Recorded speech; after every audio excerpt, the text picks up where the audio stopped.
श्री शिवाय नमस्तुभ्यम, हर हर महादेव, जय महाकाल। कैसे हैं आप सभी लोग। देखिए, सावन का बहुत पवित्र महीना चल रहा है और अब आ गई है श्रावण मास की दशमी तिथि, जो कि इस साल के सावन में मंगला गौरी व्रत के दिन पड़ रही है। पूज्य गुरुजी ने कहा कि इससे अद्भुत सावन फिर कभी नहीं आएगा। 72 सालों के बाद में यह आने वाला सावन, जो सोमवार के दिन से शुरू होकर के सोमवार के दिन ही खत्म हो रहा है, आपकी बड़ी से बड़ी इच्छाएं, बड़ी से बड़ी कामना की पूर्ति इस सावन के महीने में होती है। और जो सावन का महीना आ जाए, उस सावन के महीने की दशमी तिथि के दिन, केवल साल में 2 ऐसे दिन होते हैं, सावन की दशमी तिथि, जिस दिन आपको यह उपाय करना होता है, चाहे कितनी भी बड़ी आपकी कामना, आपके हृदय की बात क्यों ना हो, पूरी जरूर होगी। पूज्य गुरुजी की कथा से सुनकर के और समझ करके पूरे उपाय को बड़े ही आसान भाषा में आपको बताऊंगा। परंतु उससे पहले आप सबसे एक छोटी सी प्रार्थना, जो लोग पहली बार आए हैं चैनल को सब्सक्राइब जरूर कीजिएगा और वीडियो को लाइक करके देवादिदेव महादेव का कोई सा भी प्यारा नाम कमेंट बॉक्स में लिखना आप बिल्कुल भी मत भूलिएगा। इस पूरे वीडियो में हम 3 महा उपायों के बारे में बात करेंगे, जो कि आपको इस श्रावण मास की दशमी तिथि के दिन करने ही करने हैं। तो ध्यान से सुनना, समझने की कोशिश करना। इस पूरे महीने में 2 दशमी तिथि पड़ेगी, किसी भी एक दशमी तिथि के दिन आपको यह उपाय करना है। सबसे पहले बात करते हैं पहले वाले उपाय की। पहला वाला जो उपाय होगा वो आपको ओम जल वाला उपाय करना है। पूज्य गुरुजी ने कहा कि श्रावण मास की दशमी तिथि के दिन अगर आपकी कोई इच्छा, कोई मनोकामना बाबा तक नहीं पहुंच रही है, आपके कोई कार्य हैं जो अटक रहे हैं, कार्य पूरे हो ही नहीं रहे हैं, तो उस कार्य की सिद्धि के लिए, अपनी मनोकामना की पूर्ति के लिए इस वाले उपाय को श्रावण मास की दशमी तिथि के दिन करना बिल्कुल मत भूलिएगा। लेना क्या है वो चीज ध्यान से सुनिएगा।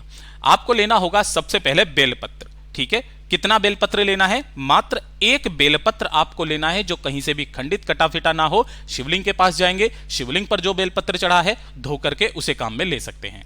इसी के साथ में आपको लेना होगा थोड़ा सा शहद, है ना। ज्यादा से ज्यादा 1 चम्मच शहद आपको लेना है और थोड़ा सा ही लेना होगा आपको गंगा जल। 2 से 4 बूंदे मात्र गंगा जल की आपको लेनी है इस श्रावण मास की दशमी तिथि के दिन।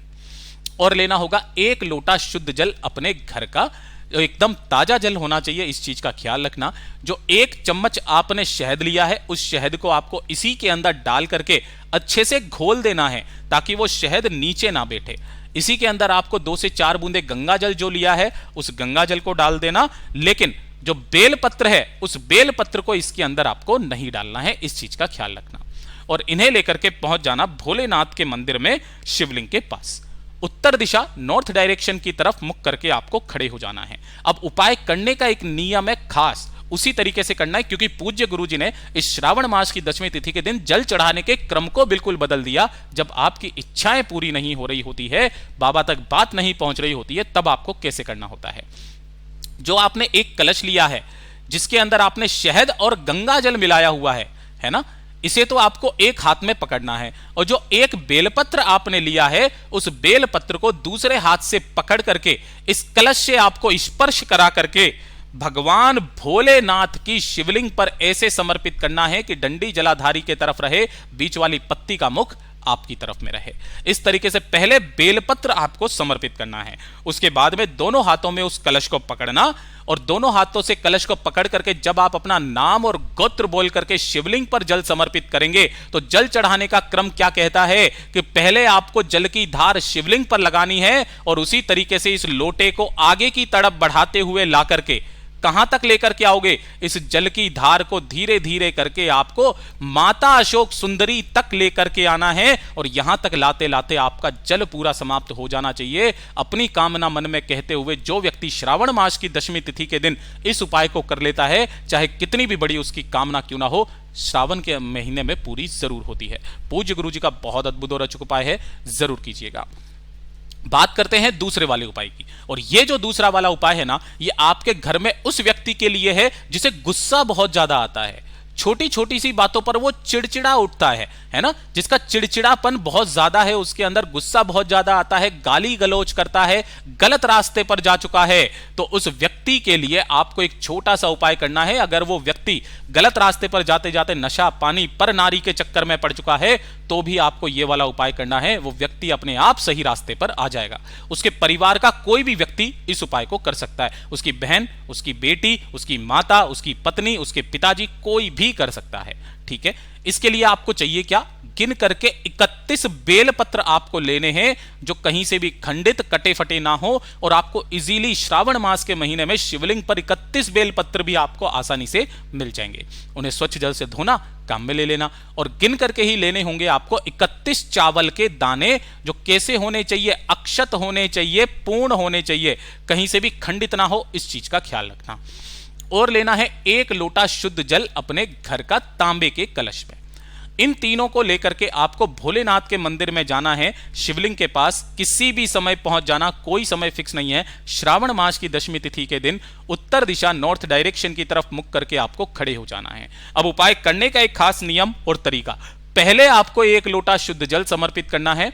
ओम नमः शिवाय, श्री शिवाय नमस्तुभ्यम पंचाक्षरी मंत्र या षडाक्षरी मंत्र का स्मरण करते हुए जब यह पूरा जल समर्पित हो जाए, उसके बाद में जितने आपने 31 बेलपत्र और 31 चावल के दाने लिए हैं, इन सभी में से आपको पहले एक बेलपत्र उठाना है, उसकी बीच की पत्ती पर 1 चावल का दाना रख करके माता अशोक सुंदरी के स्थान पर उस व्यक्ति का नाम और गोत्र बोल करके उल्टा समर्पित कर देना, जिसकी डंडी रहे जलाधारी के तरफ, बीच वाली पत्ती शिवलिंग की तरफ। इसी तरीके से आपको प्रत्येक बेलपत्र पर बीच की पत्ती पर 1-1 चावल का दाना रख करके बाबा भोलेनाथ की शिवलिंग का जो ये विशेष स्थान है, माता अशोक सुंदरी के स्थान पर आपको एक एक करके समस्त 31 के 31 बेलपत्र और चावलों को इसी तरीके से समर्पित करना। बाबा से खुले हाथ करके, दोनों हाथों को खोल करके निवेदन करना कि मेरे परिवार का ये सदस्य है, रास्ता भटक गया है, गलत रास्ते पर जा चुका है, बहुत ज्यादा गलत आचरण करता है, बाबा इसे सुधारिए, बस आप ही की कृपा रहेगी, इतने से मेरा निवेदन है, इसे पूरा कीजिए। पूज्य गुरुजी ने कहा, श्रावण मास की दशमी तिथि के दिन जो स्त्री, नारी, बहन, बेटी, पुरुष इस उपाय को कर लेता है, वो व्यक्ति सावन खत्म होने तक सही रास्ते पर आ जाता है। पूज्य गुरुजी का बहुत अद्भुत और अचूक उपाय है, जरूर कीजिएगा। और ये तीसरे नंबर का तो उपाय आप सभी लोगों को करना है। मैंने आपको पहले भी बताया था कि धन की अगर कमी हो, जीवन में पैसा आ ही नहीं रहा है, कर्ज चुकता नहीं हो रहा है, तो इस श्रावण मास की दशमी तिथि का केवल साल के 2 दिन, क्योंकि इस श्रावण मास में 2 दशमी तिथि पड़ती है और यह केवल दशमी तिथि का ही उपाय है। आप सभी लोगों को करना क्या है, धन की अगर कमी है तो बाबा आपका श्रृंगार धन से करेंगे। आपको लेने होंगे शमी के पत्ते, जितने शमी के पत्ते आप ले सको उतने शमी के पत्ते ले लेना, कम से कम 7, ज्यादा से ज्यादा जितनी आपकी इच्छा हो। कहां से तोड़ोगे, यहां से तोड़ना। ये जो पूरा गोले में बनाया, ये 1 शमी का पत्ता है, ठीक है। पूज्य गुरुजी ने यहां तक कहा कि 1 शमी का पत्ता 14 करोड़ सोने की मुद्राओं के बराबर होता है, इस चीज का ख्याल रखना। तो आपको शमी के पत्ते लेने हैं, थोड़ा सा लेना होगा आपको शहद। शहद आप किसी भी एक कटोरी के अंदर ले लेना, ज्यादा नहीं, थोड़ा सा लेना है। इतना लेना कि जितने भी शमी के पत्ते आप लो, वो सारे के सारे इस शहद के अंदर डूब जाएं, ठीक है, इस तरीके से।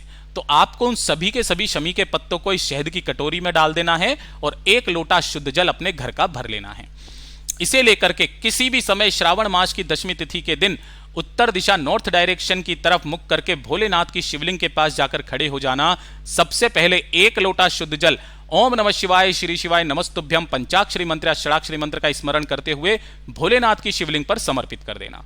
जल समर्पित कर देने के पश्चात जो आपने शमी के पत्ते लिए हैं, उन सभी के सभी शमी के पत्तों को शहद में भिगो करके भगवान शिव की शिवलिंग पर अपना नाम और गोत्र बोल करके जितने भी शमी के पत्ते आपने लिए हैं, उन सभी के सभी शमी के पत्तों से आपको भोलेनाथ की शिवलिंग का श्रृंगार करना है। पूज्य गुरुजी ने कहा, जो भी पुराण लिखे हैं, चाहे लिंग पुराण, ब्रह्म वैवर्त पुराण, गर्ग संहिता, विष्णु पुराण, उन सभी में वर्णित है कि जो व्यक्ति श्रावण मास की दशमी तिथि के दिन इस वाले उपाय को कर लेगा, शमी के पत्तों को शहद में भिगोकर शिवलिंग का श्रृंगार करेगा, मेरा भोलेनाथ उसका श्रृंगार धन से करेगा। जीवन में कभी भी उसके घर में धन की कमी नहीं रहेगी। यहां तक कहा गया कि अगर 3 साल के सावन की जो 6 दशमी तिथि आती है, जो व्यक्ति कर लेता है, उसे करोड़पति बनने से कोई नहीं रोक सकता।